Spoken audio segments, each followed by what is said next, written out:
January of last year, Dave Thomas, founder and spokesperson of Wendy's hamburger fast food chain, died. He was 69 years old. You know, the average life expectancy in the United States is 77.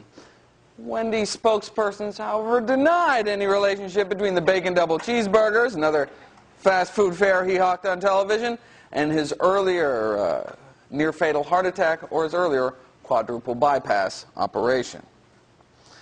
Every minute, an American clutches at their chest in terror and keels over dead from a heart attack. Strikes down 500,000 Americans every year. Heart disease has been the #1 cause of death for men and women in this country every single year for the last 7 decades. The #1 cause of death in these United States. And soon, thanks to the export of our diet around the world, sought to be the #1 cause of death in the world soon.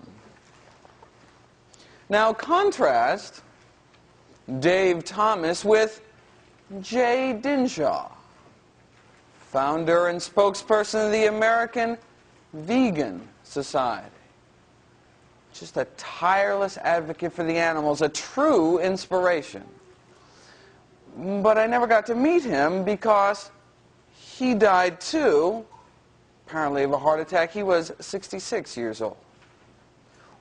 What? Died of a heart attack? How? Never ate a burger in his life. Raised vegetarian vegan for 40 years. Made me stop, gave me pause. Went, got my cholesterol checked, and wanted to head over to the medical library to see if there's anything new in the medical literature that could help me explain Jay's death. I mean, last time I checked, we were doing pretty good. I mean, was Jay's death just a fluke? So this talk is a product of that review. I started by looking at mortality rates, comparing the death rates of meat eaters to vegetarians to vegans. Vegans are vegetarians that strive to exclude all animal products from their diet, including eggs and dairy, most often for animal suffering concerns. Well, if you look back at the vegetarian literature, you'll see all sorts of kind of circumstantial evidence based on kind of indirect guesses as to how we as vegetarians were doing. So you could point to research that said that, for example, those that ate lots of fruits and vegetables lived longer, and hey, we eat lots of fruits and vegetables. That was not actually the same thing as following real live vegetarians and vegans. I mean, what we'd like someone to do is take a few thousand of us, follow us out for a few years, and kind of see how we do. Now, one could make guesses as to what one might find if someone did something like that. Take, say, our cholesterol levels, for example. We've known for over 50 years that vegetarians have much lower cholesterol levels than meat eaters. Based on those levels, vegetarians should have maybe half the heart disease mortality that meat eaters do, and vegans should have practically none. Right? But is that true? Again, we really didn't know. But, I mean, sounds good to me. I mean, after all, cholesterol is the single biggest risk factor for heart disease, and hey, we've got the lowest cholesterol, right? It doesn't take a rocket scientist to kind of figure it all out. Unless, of course, there was some kind of adverse effect of vegetarianism somehow counterbalancing our low risk, but otherwise, we should be just cruising. Well, let's think of some of the other risk factors for heart disease. Cholesterol, we've got less cholesterol. Obesity, we've got less obesity. Diabetes, we've got less diabetes. Hypertension, we've got less hypertension. We eat more soy, more fiber, more antioxidants, less animal protein, and hey, don't we have lower stroke rates and cancer rates too? We should just be kicking tush in the whole mortality department. So anyway, I got this email from FARM, the Farm Animal Reform Movement, an animal rights group in Washington, D.C., and they were compiling their annual table of American deaths for which the consumption of animal products represent a substantial contributing factor. And so they asked my medical opinion as to exactly which diseases those were. So I said, aha, finally, a chance to go to the medical library and see if indeed there's anything new that could help explain Jay's death, to answer that nagging question about Jay Dinshaw that continued to haunt me. Now, whenever I take on a new research project, the first thing I do is look at the latest research, which is what I'd like to share with everyone today. So I went to Harvard's medical library, probably the best in the world, half expecting more estimates, more guesses as to how we as vegetarians were doing. Little did I know we had real data now, actual studies that took thousands of vegetarians and followed them out for years. So finally, real data, the latest data on vegetarian mortality rates. I was like drooling, right? Finally. Maybe we were doing even better than our estimates, right? All right, well, this is what I've been waiting for. A study of 8,000 vegetarians followed for 18 years. Ooh. I didn't wait to go back to my seat, didn't wait to go home. I just stood there in the newly received journal section. This was just published last year, 2002, and read it. I stood there and my jaw dropped. Stunned into silence, shocked at what I saw. They reported no difference between the mortality rates of meat eaters compared to the mortality rates of vegetarians. No difference. But wait a second, it doesn't make any sense. What are the top 3 killers in the U.S.? Heart disease, cancer, stroke. How could we be dying at the same rate as meat eaters? It doesn't make any sense. Well, there are 3 findings I'd like to investigate with everyone today, and that's finding number 1. Why do meat eaters seem to live just as long as vegetarians? And not only did vegetarians not seem to live longer, they had basically the same cancer death rates too, the same number of colon cancer deaths, the same fatal stroke rate, and this is what I've been worried about, the same rates of fatal heart disease. They found no difference in the risk of dying from a heart attack between those that ate meat and those that didn't eat meat. What are you saying? Doesn't that go against everything we know, though? Right? What about our cholesterol? What's counteracting all of our natural potential as vegetarians? Right? Now, we don't have more heart disease than meat eaters, but certainly more than we should. Right? So I went down the list of mortality rates for all the other diseases. Same mortality rates from stroke, heart disease, same difference, same. Okay, well, at least out of the list of the top dozen or so things people die from, there were at least 2 classes of diseases for which the mortality rates were significantly different between vegetarians and meat eaters. Unfortunately, they were not in our favor. Some of the data suggested that vegetarians seem to have a 50% greater risk of dying from breast cancer, for example. But that was explained away by the fact that vegetarians tend to have less children, which is a well-known risk factor for breast cancer. So vegetarianism probably has nothing to do with breast cancer mortality. I just want to make that clear. But the second finding is less easy to explain away. They found that vegetarians had over twice the risk of dying from degenerative brain diseases, like Alzheimer's disease. What? First of all, the fact that the only 2 differences were more vegetarian deaths, that's upsetting in itself. But what's this about vegetarians having twice the risk of dying from mental and neurological disease? I mean, when I first saw this, I said, these have just got to be some kind of weird random flukes, right? Because it doesn't make any sense. Well, this is the latest published results, but it actually takes like a year to go to publication. So this data is like years old by now. Every 5 years, all the experts on vegetarian nutrition get together and hold an international congress on vegetarian nutrition. And the last one was, just last year, April 2002. Hey. So is there anything new under the vegetarian sun? Yes, indeed. Preliminary results from a study released twice the size, 17,000 vegetarians. This so-called EPIC study out of Europe started in 1993, so we had been waiting almost 10 years for results to start trickling out. Well, last year, they trickled. Ready for the results? Once again, vegetarians had the same mortality rates as meat eaters, confirming the other study. Right? Okay, but what about this? What about the brain disease thing? I mean, that has just got to be some kind of weird fluke. Sadly, no.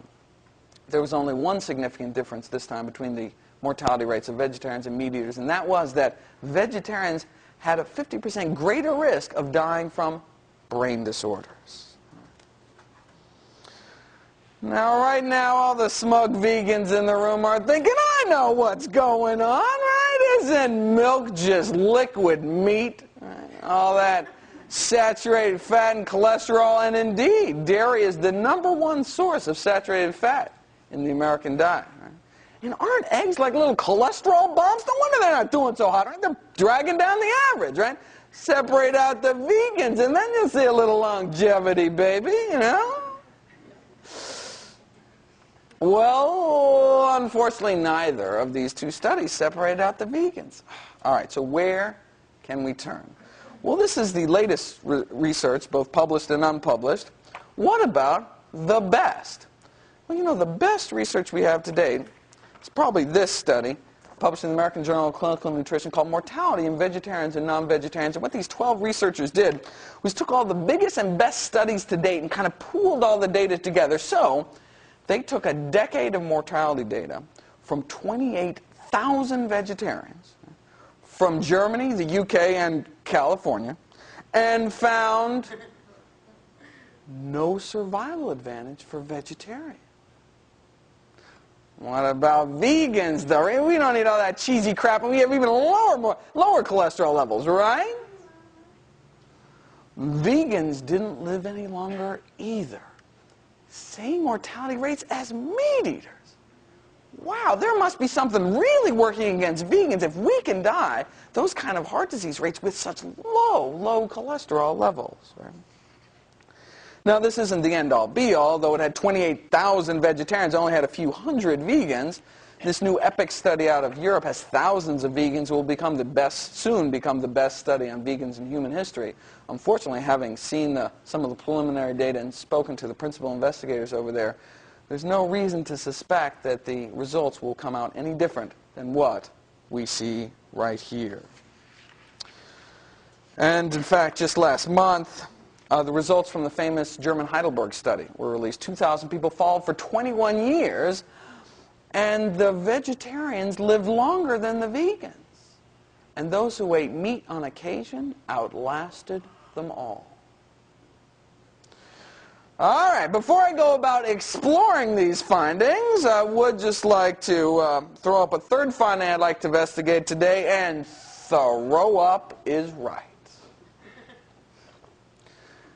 Osteoporosis has reached epidemic levels in this country. 10 million Americans, particularly women, suffer from this disease. Now, if you compare the bone mineral density of vegetarians to meat eaters, it's about the same. Now, in some studies, the bone mineral density of vegans has not been as good, but, you know, bone mineral density is only one indicator of bone health. What you also want to know is if someone's actually more likely to break something. So, hip fracture rate has been considered kind of like the gold standard in terms of an indicator for bone health. But since there's never been any studies on hip fracture rates in vegetarians, I don't think we can conclusively say much about vegetarian bone health. Again, we could estimate, right, based on bone mineral density, we're probably doing pretty good. But again, we didn't have any studies on hip fracture rates in vegetarians until now. Presented for the first time to the Congress last year in a study of thousands of California Seventh-day Adventists, vegetarians had over twice the hip fracture rate as meat eaters. So this is the third finding I'd like to investigate with everyone today. Let's start with this, the first finding about longevity, right? Now, this isn't to say we couldn't necessarily live longer, right? Remember our cholesterol levels, our blood pressure and all that. We have a tremendous potential for decreasing heart disease risk, but something is getting in our way. What is it about vegetarian and vegan diets that's increasing our risk of dying so much that it's counteracting kind of all of our natural benefits? Right? What is it? And just as importantly, can we change it?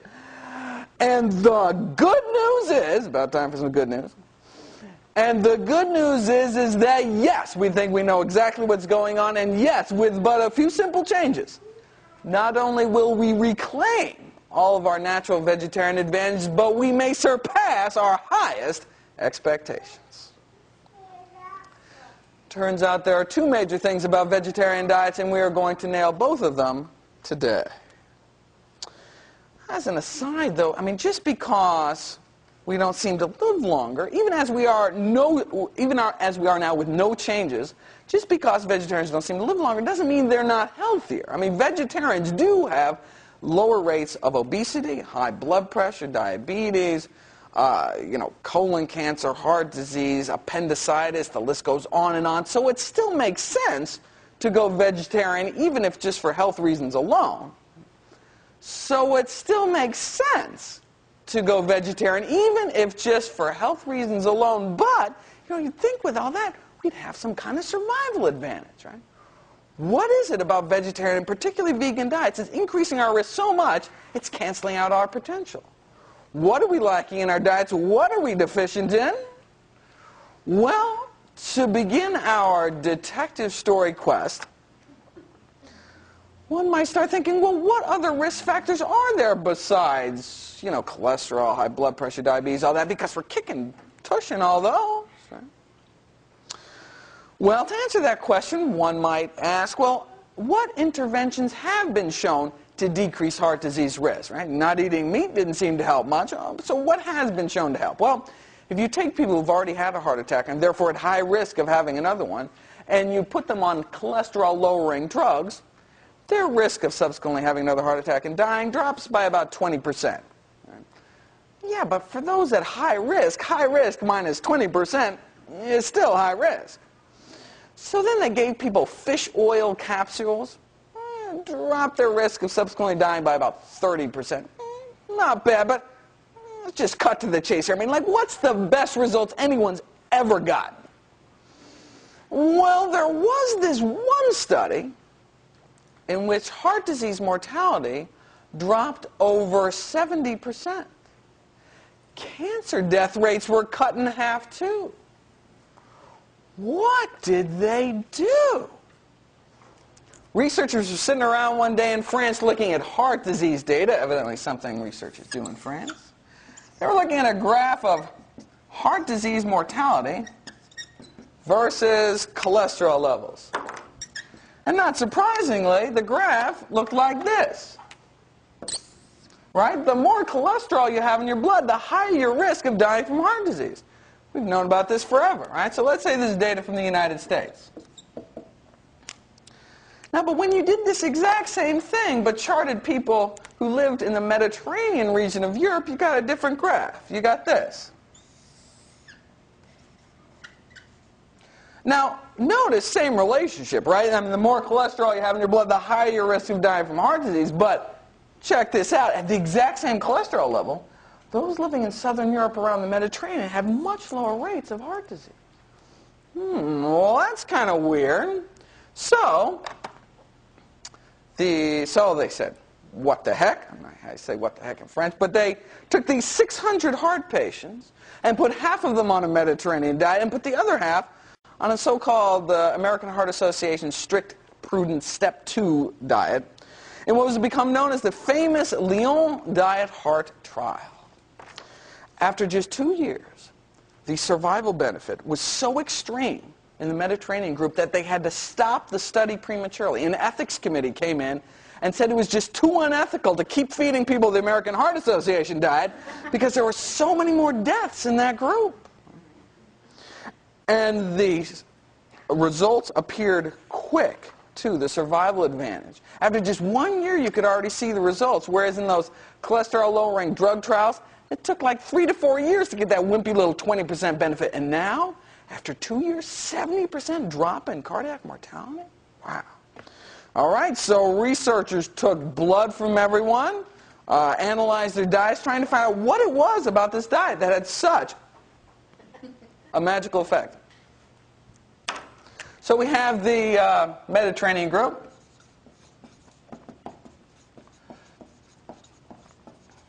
And the control group.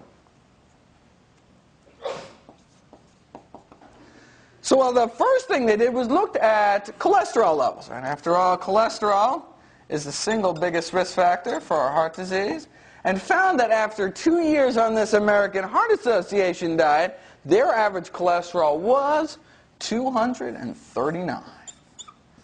What's your cholesterol supposed to be? A lot less than that, absolutely. Whereas in the Mediterranean group, after 2 years on the Mediterranean diet, their average cholesterol was 239. Exactly the same. Wait a second, 70% less cardiac mortality and the exact same miserable cholesterol? What's going on? So they looked at everyone's diet. What were these people eating? Right? Was the Mediterranean group eating a lot more fish or something? Isn't that supposed to be good for your heart? Well, no. The Mediterranean group was not eating significantly more fish. What they were eating more of, they were eating more fruits, more vegetables, more beans, more whole grains, less meat. Well, yeah, wait a second. We do that. We don't have 70% less cardiac mortality. What's the deal? Well, digging a little deeper, they think they've found the deal. One of the most significant differences between the Mediterranean group and the control group was what's called an omega-6 to omega-3 ratio. The omega-6 to omega-3 ratio of the control group was 20, and the Mediterranean group, it was 4.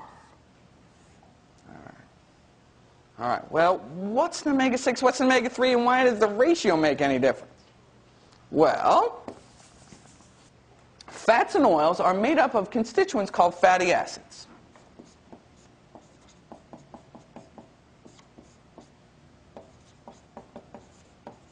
And you know there are 3 types of fatty acids. There are the so-called saturated fats. And you know the saturated fats are what's found, these fats are solid at room temperature. So these are like lard, tallow, the butter fat, these are the animal fats.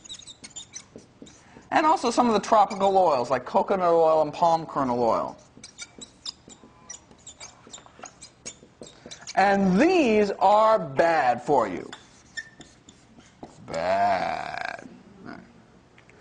And the second type of fatty acids are the so-called monounsaturated fats. And you know, monounsaturated fats are what's found in nuts, avocados,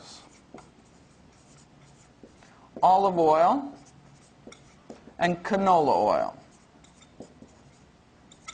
And these are liquid at room temperature, kind of semi-solid in the fridge. You know, your olive oil gets a little semi-solid in the fridge. And then the third type are the so-called polyunsaturated fatty acids.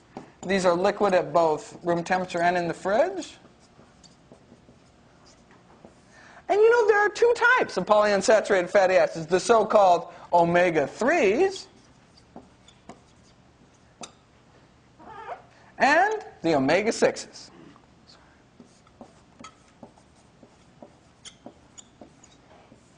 Omega-3s are found in dark leafy greens, walnuts, hemp seeds, flax seeds, and flaxseed oil. Omega-6s, on the other hand, are found predominantly in cottonseed oil, corn oil, safflower oil, and sunflower oil.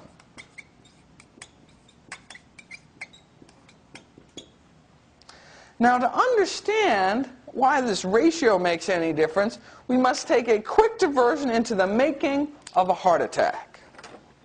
we all start out with wonderfully healthy coronary arteries when we're born. And the reason why coronary arteries are so important is because they supply the very blood supply to our heart muscle to allow it to pump. But then for some reason the inner lining of our arteries gets injured, and that injury can lead to inflammation.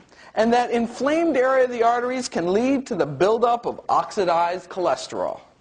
And so inflammation is called the so-called fatty streak stage of atherosclerosis, and that buildup of oxidized cholesterol is the so-called atherosclerotic plaque stage, and that plaque can burst, forming a clot in your coronary arteries, cutting off the blood supply to a region of your heart, and that can lead to sudden death, a fatal heart rhythm, or just damage your heart and set you up for another heart attack or heart failure or all such of other terrible things.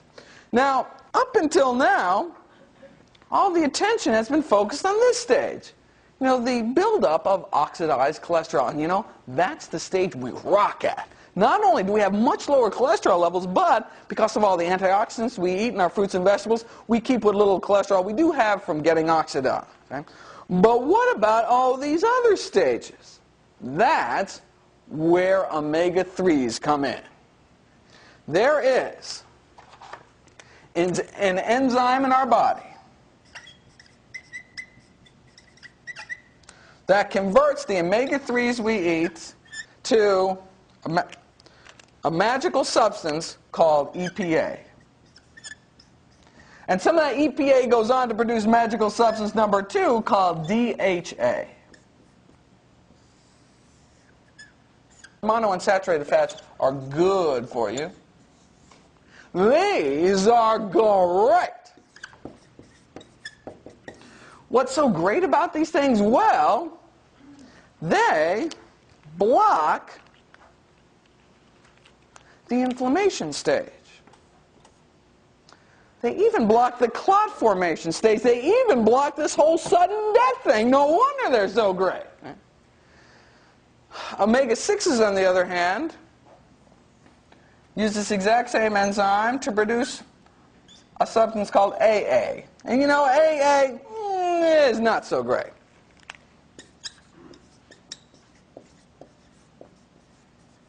But you know, we need both of these in our diet, omega-3s and omega-6s, because these are the so-called essential fatty acids, meaning our bodies can't make them, we need to take them into our diets. Now, up until 100 years ago, our bodies, we've been eating about roughly equal amounts of omega-3s and omega-6s. So we've had an omega-6 to omega-3 ratio of about 1 to 1, or 1, maybe 2 to 1, about equal amounts of omega-6s and omega-3s in our diet. You know, and our body's smart. It knows all about this great and not so great thing, right? So when we eat about equal amounts of omega-3s and omega-6s, this enzyme prefers omega-3s. Right? And so when you eat about equal amounts, this enzyme kind of makes omega-6s wait in line, and so you make a lot more of this stuff and less of this stuff, and that's great. But then, about 100 years ago, things started to change. Guys with names like Wesson developed all sorts of new ways to industrially produce cooking oils like cottonseed oil, which are just loaded with omega-6s. Now, when you start, and so over the last 100 years, our omega-6 to omega-3 ratio has been rising. We've been eating more and more foods containing things like cottonseed oil and corn oil. And so we've been really flooding our system with omega-6s. And although this enzyme does like omega-3s better, when you just swamp your body with omega-6s, this poor enzyme is overwhelmed, makes the omega-3s wait in line, and you make a lot more of this stuff and less of this stuff, and that's, not so great. Well, what's not so great about this AA stuff, or arachidonic acid? Well, it actually goes on in our body to produce inflammation. In fact, this is actually how aspirin works. Aspirin blocks our body's ability to produce inflammation from the omega-6s we eat in our diet. And that's why many health professionals would have people at high risk for heart disease take an aspirin a day. All right, so the ideal ratio, intake ratio, should ideally be less than 4 to 1. 4 omega-6s for every 1 omega-3. And I said, wait a second.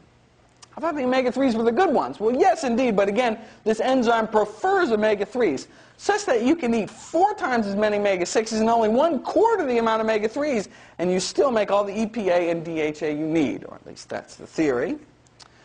All right, so 4 to 1 or less. Well, so if you look at the latest studies, meat eaters, the ratio for meat eaters was about 7 to 1. Not so good. The ratio for vegetarians, though, was 10 to 1.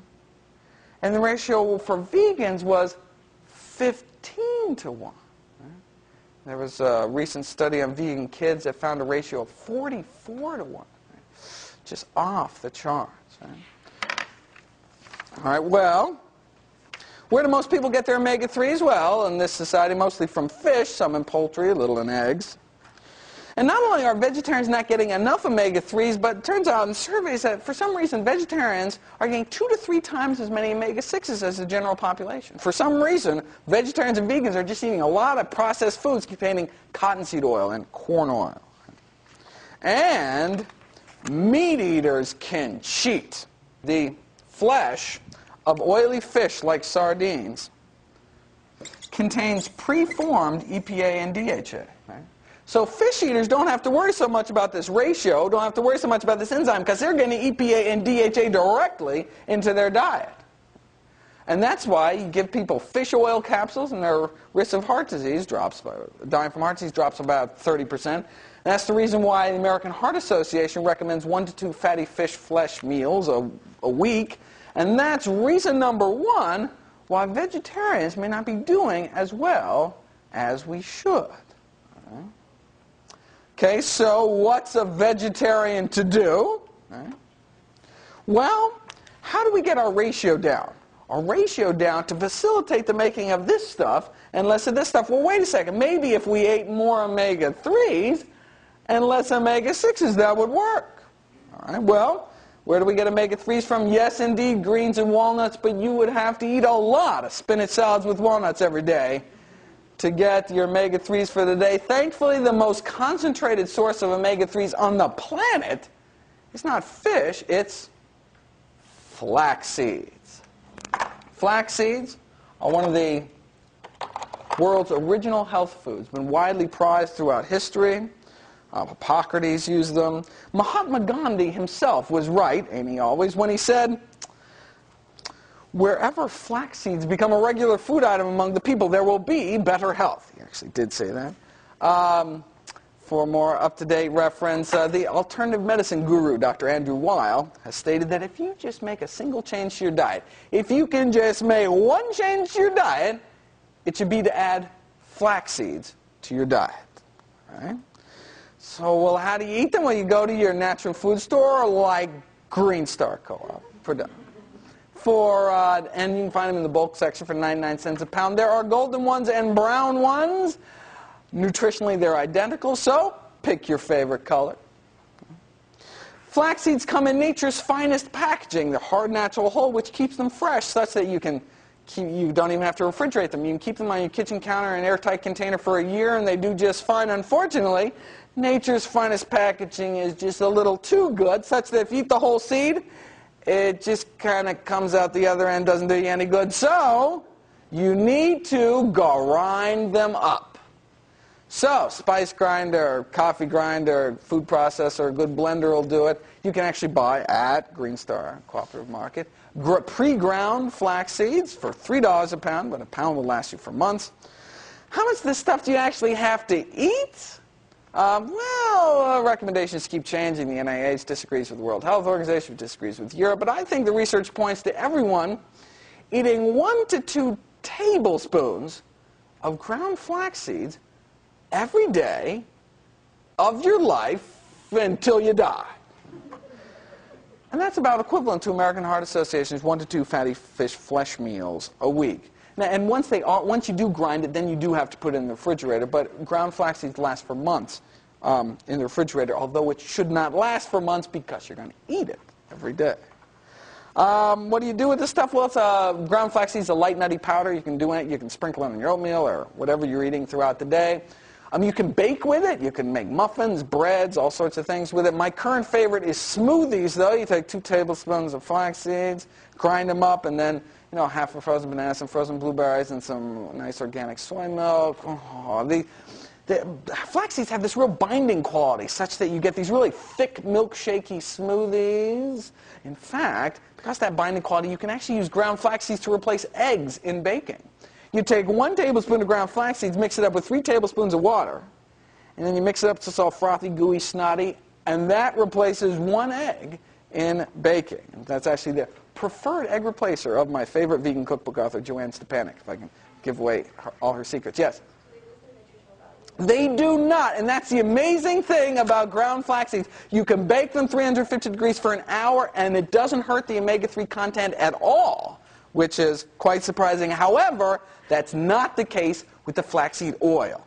And the reason I don't recommend the flaxseed oil is it's more expensive, it goes rancid, it won't last even a few weeks in the fridge. It tastes kind of nasty, and you can't cook with it. You can't even heat it up for a few seconds because it destroys the omega-3s. But somehow, the way nature intended in the seed, you can grind the flax seeds up, bake them all you want. It doesn't hurt the omega-3s, but when you extract out the oil, the omega-3s are very unstable, so you have to use it in like a salad dressing or something uncooked. But the reason why I strongly recommend the ground flax seeds instead of the flaxseed oil is because you're missing out on all the other wonderful nutrients that are found in the flaxseed. Flax seeds are also a wonderful source of soluble fiber and boron, and these wonderful phytoestrogens called lignans, anti-tumor, anti-inflammatory, anti-cancer properties, just amazing things which you miss when you just take out the oil. Any way you cut it, flax seeds, I think, are really the best way to get your omega-3s, in many ways better than getting them from fish. To spite you for murdering them, fishies load up your body with toxic heavy metals like lead and mercury and DDT and PCBs. In fact, concerns over mental retardation and birth defects had led the FDA and the EPA to recommend that pregnant, breastfeeding women and small children limit their intake of fish in this country. Fish is a real food disaster from a food safety point of view. It can spread everything from hepatitis to cholera. Certainly, overfishing is a global environmental disaster, not to mention the poor fishies. So, when a fish-eating woman comes into my office, I've just got to hold up my hand and say, just the flax, ma'am. Sorry. Okay, now if you look at the diagram, you see that's really only half the story. Yes, we have to increase our omega-3s, but we also have to decrease our omega-6s. Thankfully, that's totally easy. All we have to do is we go home tonight, and if we have any of the following oils, if you have any of the following oils in your house, cottonseed oil, corn oil, safflower oil, or sunflower oil, you are in need of an oil change. You should throw them the hell out, and instead, if you use oils in your baking, in cooking, which you don't have to, but if you do use oils, what oil should you use instead? There we go. Olive oils, the monounsaturated oils. The single best oil is olive. But it does have a distinctive taste which may not be appropriate for all your cooking needs, and so canola oil, particularly I recommend organic canola oil because of the GMO issue, is second choice. Okay, so anyway, back to diet heart trial. Well, how did they decrease their ratio from 20 down to 4, exactly where we want it? Remember 4 to 1? All they did was they sat down with everyone at the beginning of the study for a half an hour and said, look, go home, whatever fats and oils you have in your house, throw them away and replace it with olive and canola. That's all they did, and wham, 20 down to 4, right, exactly where we want it. So, see, now, we could do that, right? Now, see, they didn't have to eat flax because both sides were eating fish, but imagine what we could do if we took our flax, got rid of those oils on top of our cholesterol levels. Remember, they had 70% drop, and they had miserable cholesterol levels, right? We are just going to blow them away. All right. Going back to here, you'll see, if we have a lot of omega-6 in our diet and not a lot of omega-3s, it might lead to more inflammation in our body. And that's why a lot of people with inflammatory conditions like rheumatoid arthritis, etc., actually take like flaxseed oil therapeutically in large doses to kind of tip their balance over to the non-inflammatory side. And indeed, we're finding more and more diseases tend to have an inflammatory component to them. Diseases like Alzheimer's disease. Studies suggest that those people who were taking chronic aspirin long-term for whatever reason had 5 times less Alzheimer's disease. Right? Now, no one should take chronic aspirin long-term without a prescription, I think. But what we can do is, again, we can tip the balance over to the non-inflammatory side, eating more omega-3s, less omega-6s.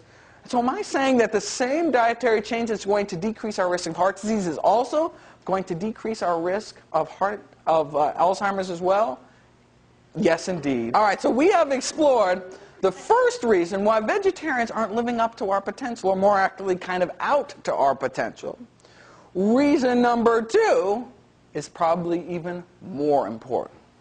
Let's go back to this heart disease flow chart here. You know, as vegetarians and vegans, we are blocking this step, the buildup of oxidized cholesterol. So if we, as vegetarians and vegans, take our flax, get rid of those oils, we are going to be blocking heart disease at every turn. Here, here, here, here. Well, yeah, every turn except here. Wouldn't it be cool if there's some way we could block this whole deadly cascade in the first place? Reason number 2 is homocysteine.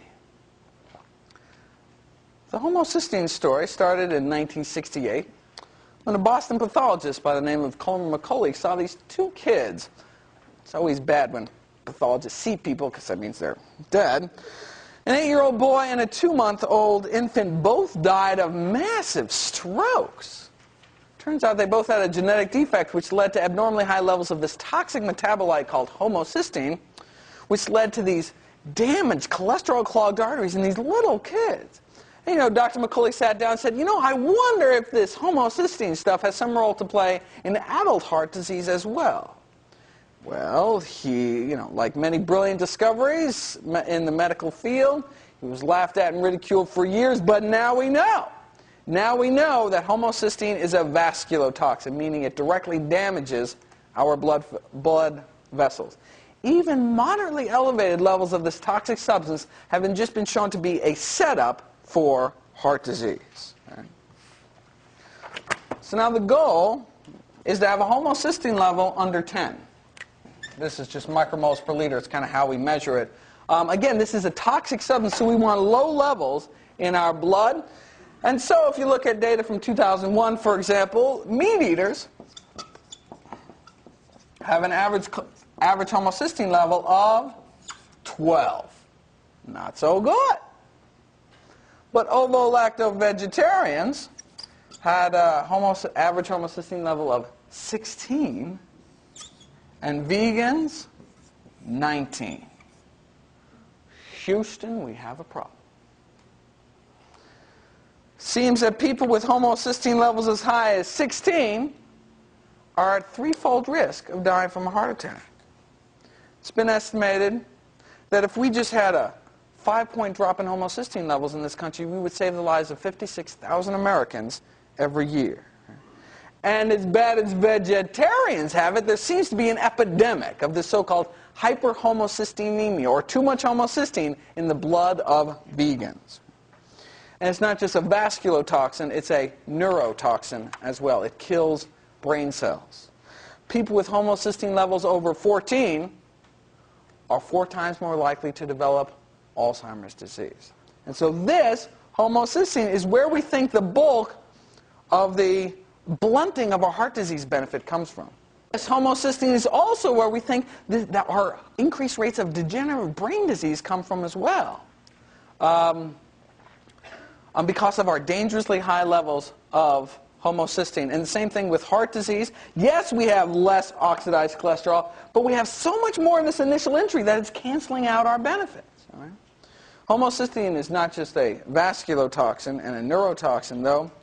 It's been linked to stroke risk, age-related hearing loss, birth defects, miscarriages, blood clots, cognitive decline, depression, the list goes on. And you know, this is data from 2001. We've got new data now. 2002, a new study came out. You know, meat eaters were stuck up at 12.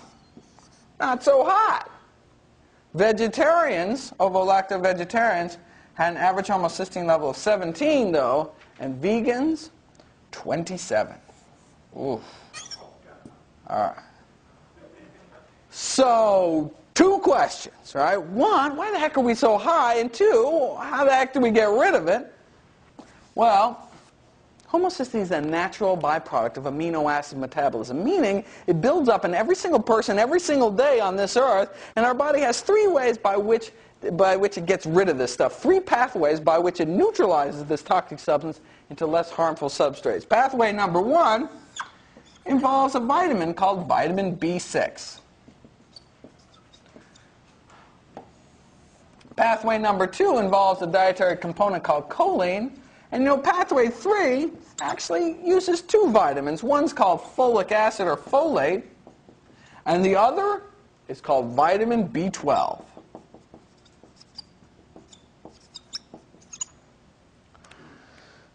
Pretty much everyone gets enough vitamin B6. It's found widely through animal and plant food. Same thing with choline, found widely through the animal and plant kingdom. But you know, folate is found almost exclusively in plant foods, and this vitamin B12, as many of you know, is found almost exclusively in animal-derived foods. This, folate, is the reason why meat eaters are stuck up at 12, right? They're just not eating enough fruits and vegetables, not getting enough folic acid. But this, vitamin B12, is the reason we have such terrible rates of hyperhomocystinemia, or we have such dangerous levels of homocysteine. More and more evidence is accumulating that we, vegetarians and vegans, are just not getting enough vitamin B12 to adequately lower our homocysteine levels. And it turns out for vegans, some vegans aren't even getting enough B12 to avoid the classic B12 deficiency disease. Right? It used to be thought, you don't need to worry about your B12 because you need so little, and you know, it's kind of on everything, and you store it up for years. What's the big deal? Severe irreversible brain damage. That's the big deal.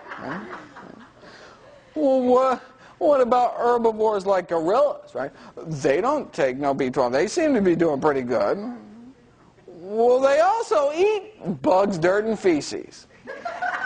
If you also want to eat bugs, dirt, you may also not have to worry about your B12. But if, for whatever reason, you choose not to, you need to get your B12. Contrary to popular vegan myth, clinical B12 deficiency, meaning symptomatic B12 deficiency, is not uncommon. And I will spare you the gruesome scare stories of the vegans that have died, went blind, were paralyzed because of not enough B12. I mean, do we want articles in the medical literature published with titles like subacute combined degeneration of the spinal cord in a 14-year-old due to a strict vegan diet? This poor vegan kid in Philly got paralyzed, right? Even one of these is way too many, right? So the evidence is perfectly clear. You either eat B12 fortified foods or take B12 supplements. Right? I don't need fortified foods there, partner, because I get all the B12 I need from fermented foods like tempeh and miso and sea vegetables.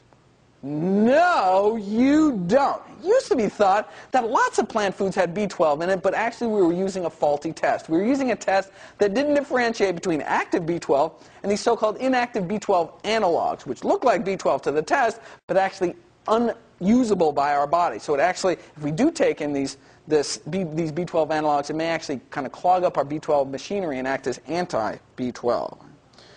Wait a second, can't I just go into my organic backyard garden and kind of pull up a carrot and not scrub all the dirt off? If I may turn your attention to one of the most prestigious sources of vegetarian nutrition knowledge, the Vegetarian Nutrition and Health Letter out of Loma Linda University, March 2002, they had a great article called The 10 Most Common Myths About Vegetarian Diets, and myth number 1 was, drum roll please, vegetables grown in B12-rich soil can meet vitamin B12 needs. It's a myth. It's not true.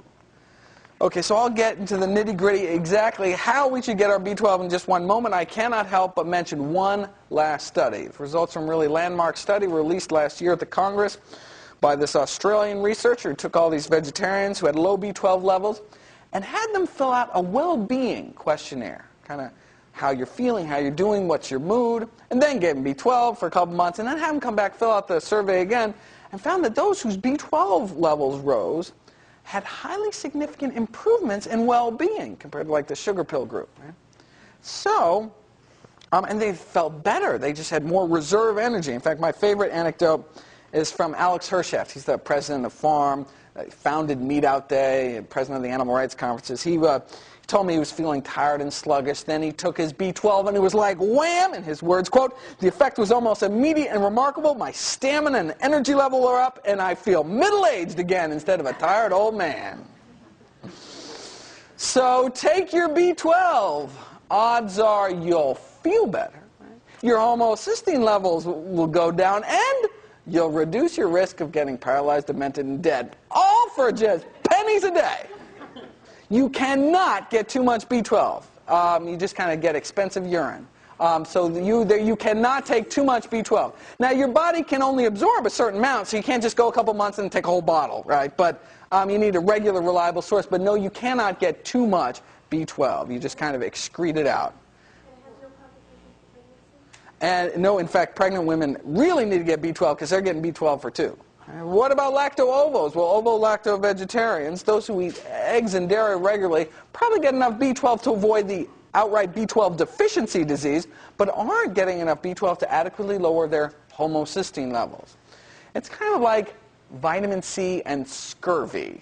To avoid scurvy, the vitamin C deficiency disease, you just need like 6 milligrams of vitamin C a day. It's like nothing, right?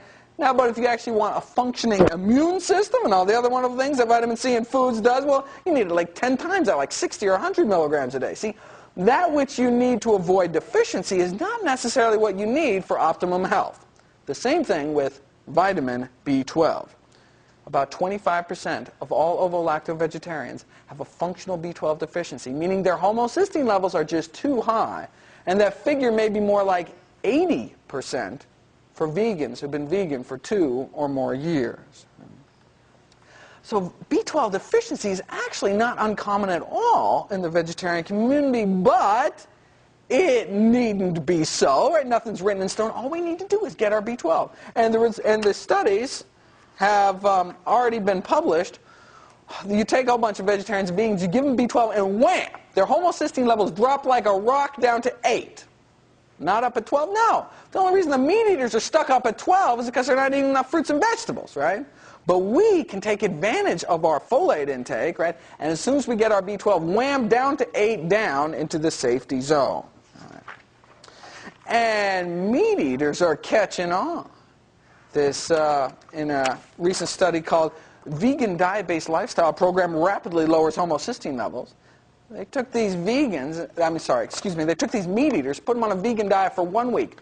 1 frickin' week, and found that those with the highest homocysteine levels had their homocysteine levels drop by over 20%, right? The vegan diet is like magic.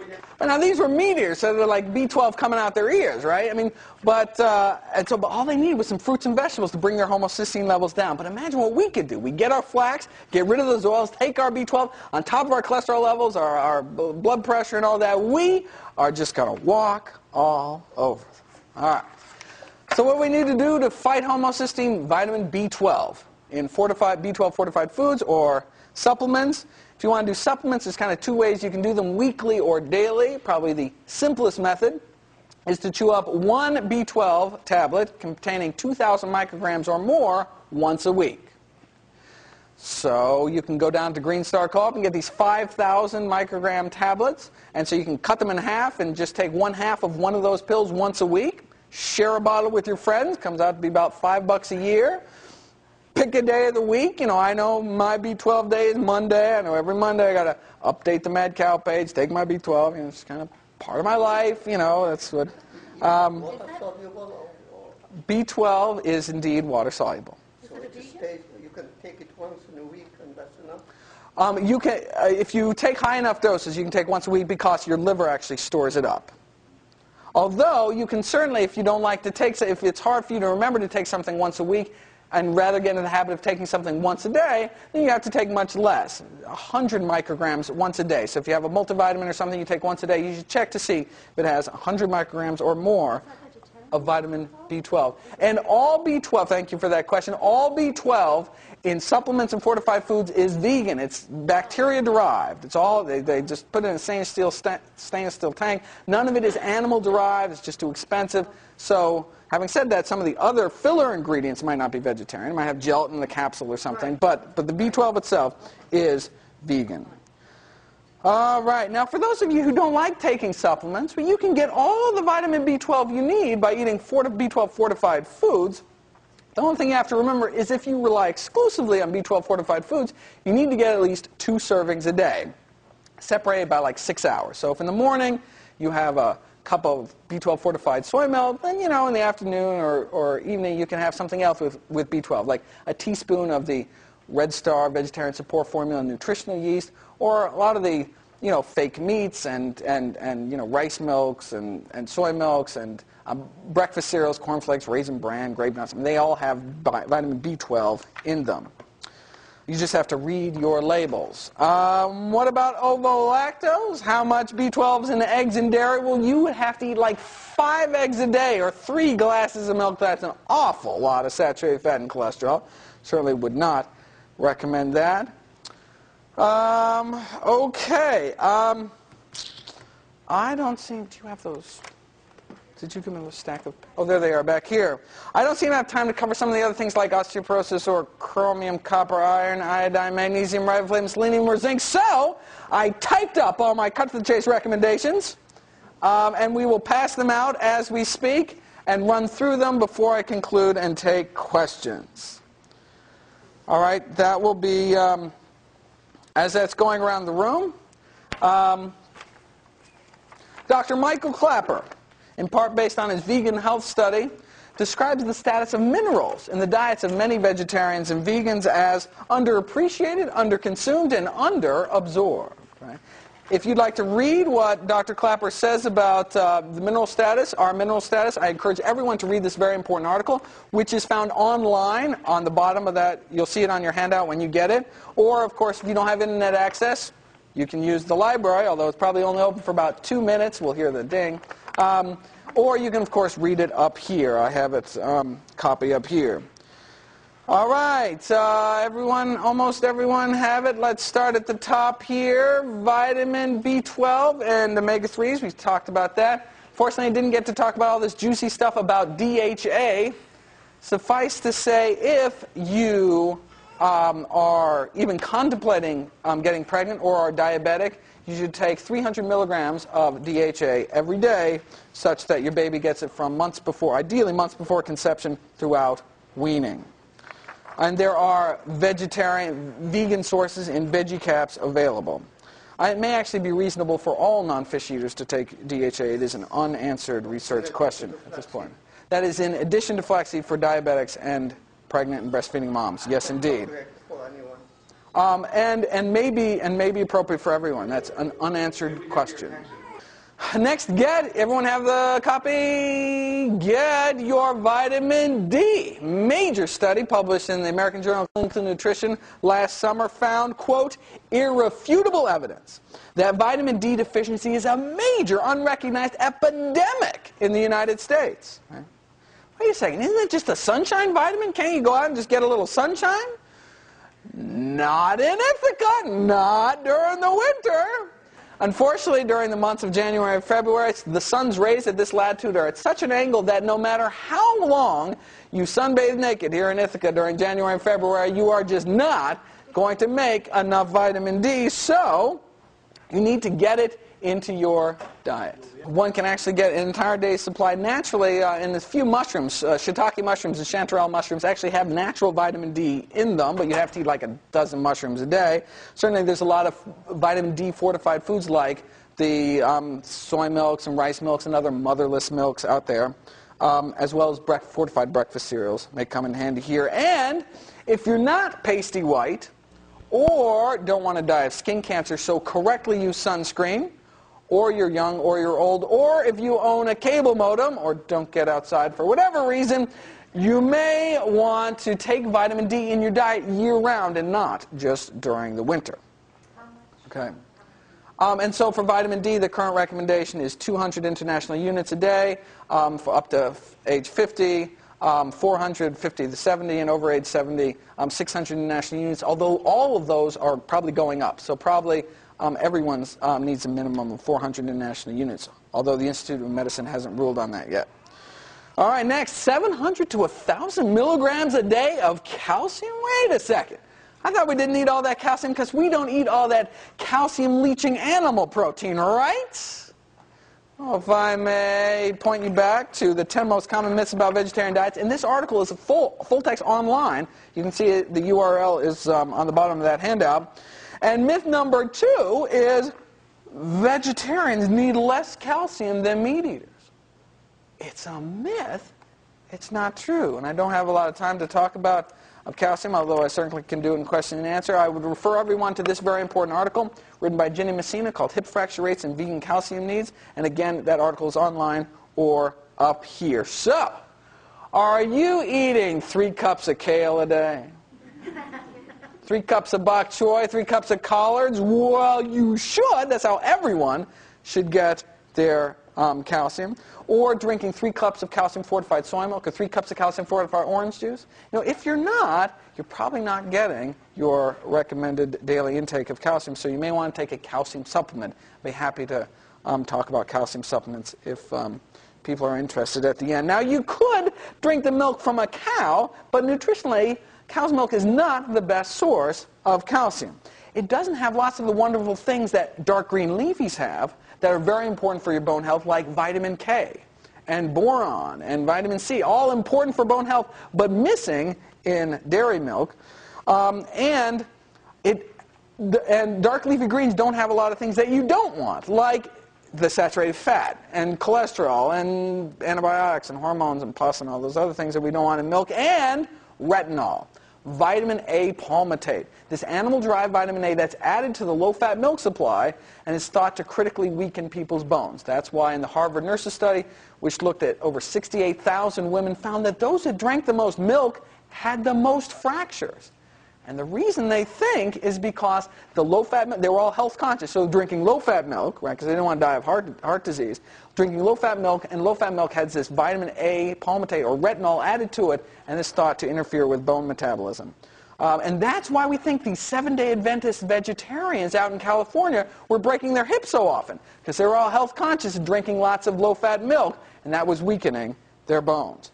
We won't know that until it's actually published, but that's the leading hypothesis at the moment.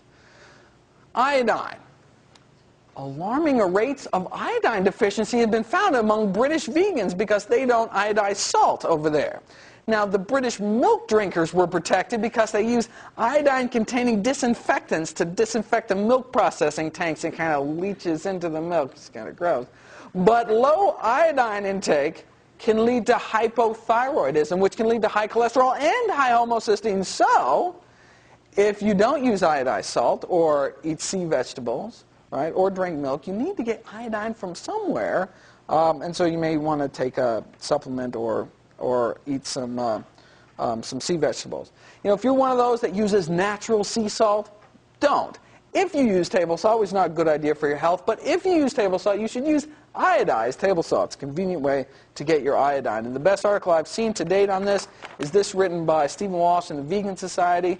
And so, again, this iodine article is available online and up here as well. Iron. Given the new RDAs in the United States, it would seem the only way a vegetarian woman could get enough iron is to eat rusty nails every day. And indeed, 9 out of 10 studies done on Western vegetarians have found that vegetarians are more likely to be iron depleted, have lower iron stores, but we don't seem to have higher rates of iron deficiency anemia, and that's really what we're worried about. But just because vegetarian women don't have higher rates of iron deficiency and anemia than meat eaters doesn't mean a whole heck of a lot, because meat eaters have such crappy rates in the first place. Basically, 1 in 20 menstruating women in this country have iron deficiency anemia, which is a serious disease. So, vegetarian women, eat your beans, greens, grains, and nuts, and eat vitamin C-rich foods with your meals, which enhances iron absorption, as well as getting yourself screened for anemia every year or every few years, like when you get your PAP. And men shouldn't do anything unless first being tested for an iron overload disease called hemochromatosis.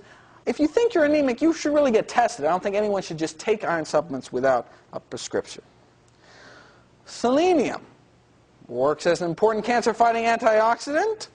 A problem for Northern European vegetarians because they have selenium-deficient soil. Not a problem for North American vegetarians, but if anyone has any British, Belgian, Swedish, or Slovakian vegetarian friends, you may want to tell them to eat some Brazil nuts every month.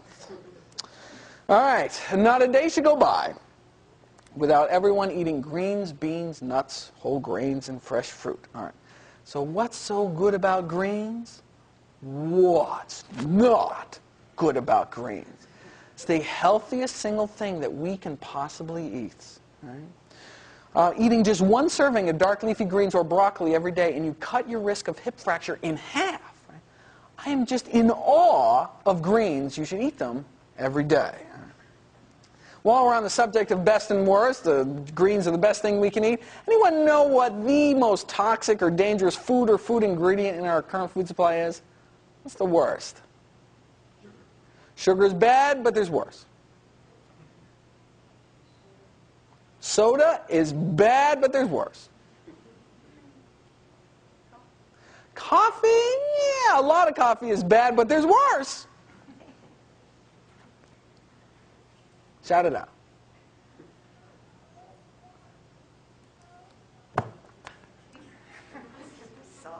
Salt's not good, but there's worse. Saturated fat is bad, right? Bad, but there's worse. White flour is bad, but there's worse.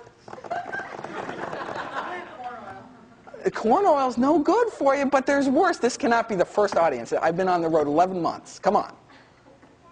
Not the... I want to breathe. All right. What? Plutonium. Trans fats. Hydrogenated oils. All right.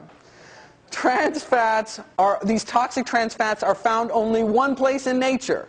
Animal fats. All animal fats contain these toxic trans fats. But, thanks to better living through chemistry, the food industry found a way to synthetically create these toxic fats by hardening vegetable oil in a process called hydrogenation, which rearranges their atoms and makes them act more like animal fats. And the so there's, good fats, there are bad fats, then there are killer fats, and those are these trans fats. The National Academy of Science just a few months ago published this damning report on trans fats and said the only safe intake is 0. That the upper limit tolerable intake daily is 0. Now wait a second. If the National Academy of Sciences is saying the only safe intake is 0, and it's only found in animal foods and processed foods, are they telling everyone to go vegetarian? Right? That makes sense. Well, actually, they didn't. So they were challenged on it, and one of the authors of the report responded to the challenge, a nutritional epidemiologist at the Harvard School of Public Health, responded to the challenge, and he said, quote, "We can't tell people to stop eating all meat and all dairy products," he said. "Well, we could tell people to become vegetarians," he added. "If we were truly basing this only on science, we would, but it is a bit extreme." Isn't that amazing? Wouldn't want scientists to base anything on science, would we? Oh. I just had to get that out. All right. What's so good about beans? A study just came out. Those who ate legumes, beans, peas, or lentils 4 times a week or more had 20% less heart disease. Right. Beans are good for your heart. The more you eat, the more. Right. Those who ate nuts at least 5 times a week had half the mortality rates, half the cardiac mortality, those who ate 5 servings of nuts or more a week. And for those of you who are like, oh, I don't want to eat nuts because they're going to make me fat, actually, there's an impressive body of research to suggest that those people who add nuts to their diet, if anything, actually lose weight. And we're not sure why, whether it satiates the appetite or actually causes you to excrete more fat in your feces. We're not sure why, but bottom line, nuts will not make you fat. You should eat them every day. All right. What kind of nuts? Basically any nuts except coconuts and chestnuts. So, And peanuts, although they're technically legumes, have a nutritional profile which closely resembles other nuts. And so again, any nuts, nut butters, cashew butter, almond butter, there's some nuts that are a little better than other ones, but basically nuts are nuts, but I could go specifically down to list of better and worse later on. Next, studies also consistently show that even health-conscious vegetarians don't eat the recommended minimum number of servings of fruits and vegetables every day, which is, whoa, not bad, right? 5 a day. I heard 5 a day saying, 5 a day, that was a few months ago. But the front row knows, right? The National Cancer Institute just a few months upped it to 9 a day, minimum, right? 9. So you thought you weren't doing so good before, now you're really behind, right? That's minimum. So 9 a day, 10 a day, 12 a day, as many fruits and vegetables as you can possibly stuff in your face. All right. Next, drink lots of water. No, seriously. Seventh-day Adventist study presented to Congress last year. Vegetarian or not, those that drank 5 glasses of water every day had half the cardiac mortality, half the fatal stroke rate. What? You don't eat meat, nothing happens. If you eat some nuts, drink some water, you have your mortality rates? Absolutely amazing, right? While we're on the subject, is there anything else I can just kind of down and dirty have your mortality rate? Well, in the German vegan study, for example, they found out that those who were, quote unquote, who, surprise, surprise, physically active, had half the mortality rates of those couch potatoes or computer potatoes or whatever the case may be. And maybe get your cholesterol checked. Who knows what your cholesterol is? Oh, everybody should know what their cholesterol is. The current recommendation is everyone starting at age 20 should get their cholesterol checked and get it rechecked every 5 years. And quit smoking.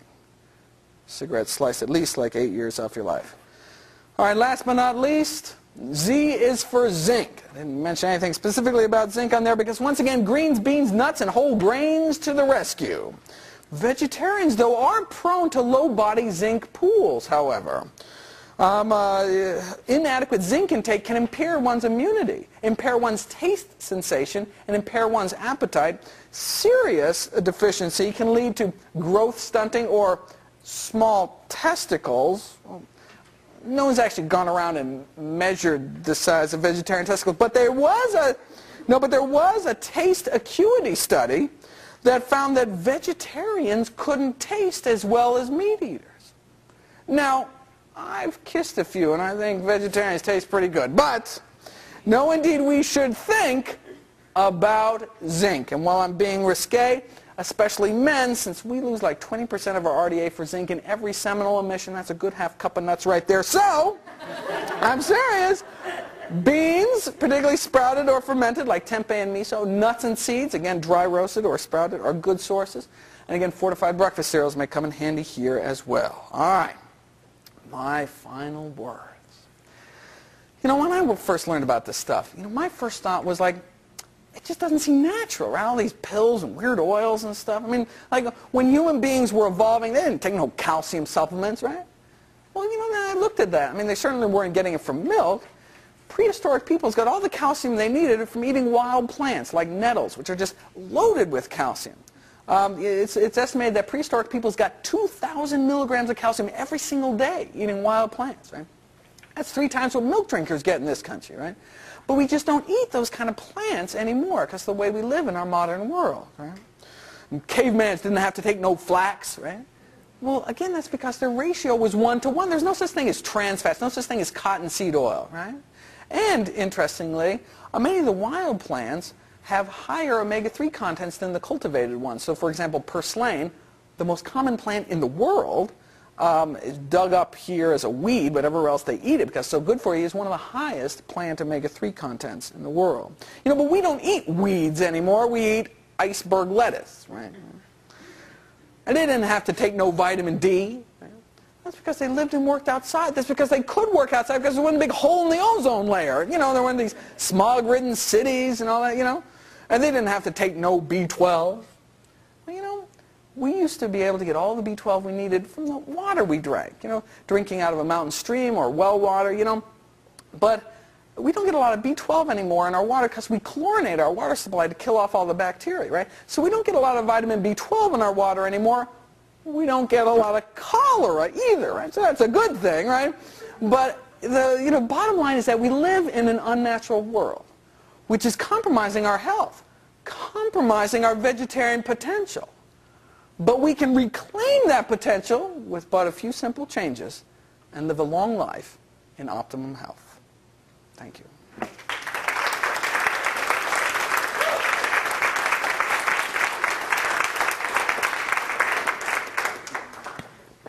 The question was, well, wait a second, can you just, I mean, it does have to be 5 glasses of liquid a day, or can it, does, specifically water? What about tea and juice? This study, the answer is we don't know. This study asked specifically glasses of water or glasses of non-water, right? And it found out that those that drank 5 glasses of water had half the mortality rates, but those that drank other liquids other than water, that big category, actually had increased mortality rates. Probably because they were drinking soda and milk and some other things, right? So basically we don't know. I would assume that herbal tea is equivalent to water. I mean, that just makes sense to me, but I mean, that's an unanswered research question. We really don't know. What about soy? Soy has been eaten happily by entire civilizations for thousands of years. Soy is thought to reduce one's risk of heart disease, reduce one's risk of osteoporosis, and reduce one's risk of some of the reproductive cancers like breast cancer and prostate cancer, right? Now, there has been some kind of critical studies come out against soy. Most of them, however, are based on laboratory animal data. For example, there was this recent study that found that infant rats don't grow so well on soy milk or on soy formula. Yeah, but infant rats don't grow well on human breast milk either. So that means we shouldn't give babies breast milk. I mean, that's ridiculous, right? They're freaking rats, right?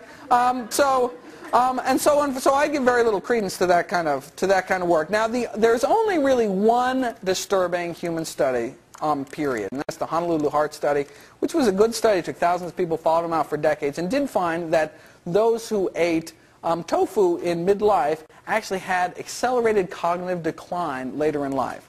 So we're not talking Alzheimer's or dementia, but actually the people did like word puzzles and stuff as if they were 3 years older.